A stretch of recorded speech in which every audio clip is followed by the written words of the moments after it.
Here again, Mr. Independent, Lou Dobbs. Joining me now, four of my favorite political analysts, all CNN contributors. Republican strategist, former White House political director Ed Rollins, professor of political science, professor of law at Vanderbilt University, Carol Swain, Democratic strategist, Democratic National Committeeman Robert Zimmerman, columnist, New York Daily News, Errol Lewis. Well, let's get started. The president today announcing he is reviving military tribunals for terrorist suspects at Guantanamo Bay. I thought we had rolled back Guantanamo Bay. We had rolled back tribunals. What's going on, Errol? Well, they want to close it, but it seems that of the 240-odd prisoners who are still there, at least 20 of them charged with war crimes are not going to be appropriate candidates for a civilian trial. They also can't be left in limbo indefinitely. There are probably no nations that particularly want to take them back right now, and so they're France. Well, taking some, but you know, look, I think they're going to create some procedures so that there'll actually be some trials. I mean, over the last 6 years, I wasn't worried about three trials. I wasn't worried about there being trials. I was worried about there being a reversal here and a diminution of which you know, of the initiatives that the Obama administration apparently had undertaken. Well, I think for the 20 or so who will probably go. I really applaud him on this because it really shows that now that he's president, he has access to intelligence and facts that the ordinary people don't, and that he's governing wisely, at least on this issue. So on this, I'm a fan of Obama. I would agree. I think it's very complicated. Let me that may have been lost. You agree? I agree. I think he's clearly flip-flopped, but I think he has learned a lot about the difficulty. It's really easy as a candidate to say we're going to do all these things. He now knows the complications that are there. And I think to a certain extent, his national security briefing every day, he has to walk away from that shuddering a little bit. And I think he's doing the right thing. Well, I think it's important to note a president who's capable of growth and change and learning new facts and adjusting to new realities. We went through 8 years where the Bush administration really was a faith-based organization. Excuse me, let me finish my point. My point is, we went through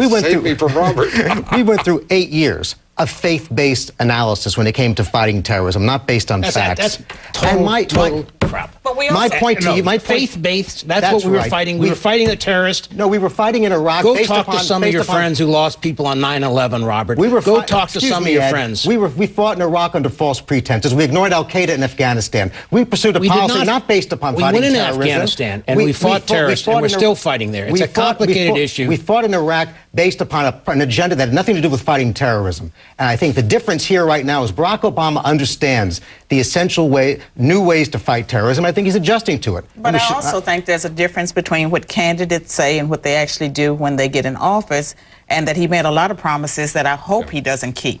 Yeah, Errol, I mean, that's interesting because the ACLU, left-wing groups all over the country are outraged about stopping the release of those photographs, the reversal on the issue of tribunals in Guantanamo Bay.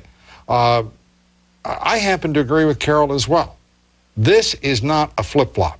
This is a man saying, I'm learning something, and I've got the guts to reverse myself. Well, I also see it, though. I mean, how do you even move forward on the policy? The Bush administration policy, when it comes to Guantanamo, was essentially to do nothing. I mean, these folks were sitting there pretty much. I didn't mention a word about George W. Bush.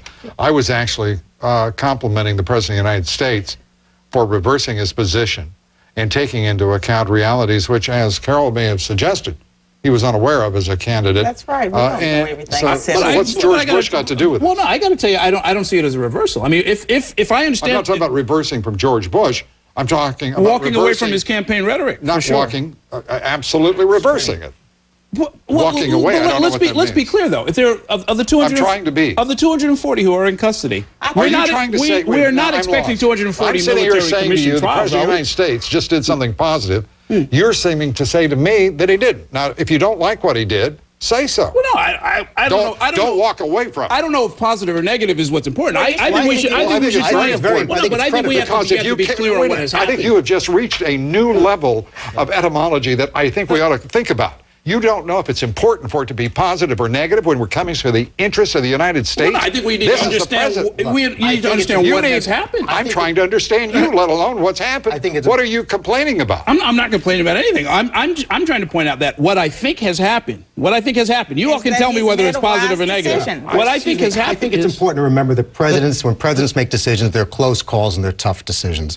Barack Obama made 2 tough decisions this week regarding the release of the photos, putting our soldiers first, our security first, above transparency. I applaud him for doing that.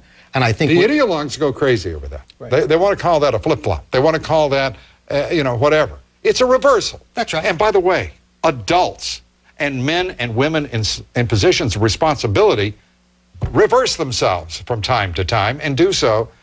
And it looks as if we're going to see that continue. And I compliment the president. But I think it's interesting that ideology at this table and partisanship at this table can lead to an argument over what is a positive comment, a compliment to the President of the United States, because it doesn't conform to an ideological preconception. That's pitiful, folks. That's pitiful. Well, the key thing here is you got to forget George Bush. George Bush is gone. That happened last November 7th. It's now about this president and this Congress. You have it all. You get to move the country forward. And, I want to, you know what, I'd like to interrupt one more time. Because there's another positive I want to say, a comment about, if I may.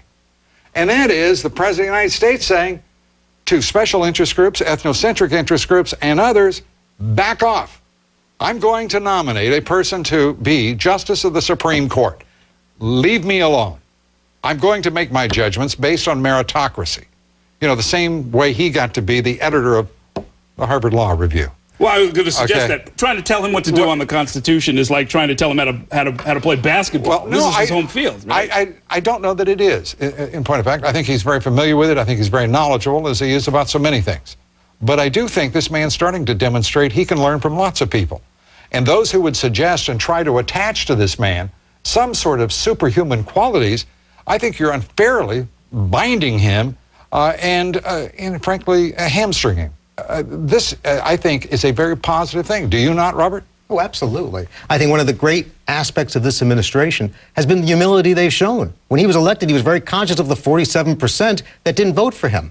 And I think... I haven't seen now that. It's humility? I think they've shown a willingness to listen to different points of view. And about willingness to reach out to different points, to include different points of view in making a decision. Isn't it enough here, my God, folks, that we can talk about what he is doing correctly, what he's doing in the interest of the country, irrespective of the ideology, the partisanship, without ascribing superhuman qualities? My God, who do you know in the immediate vicinity who is humble? I mean, let the man alone. Let him be the President of the United States. He doesn't have to be some sort of demigod. I don't think he is. I don't think humility is an extraordinary quality. I think it's in rare...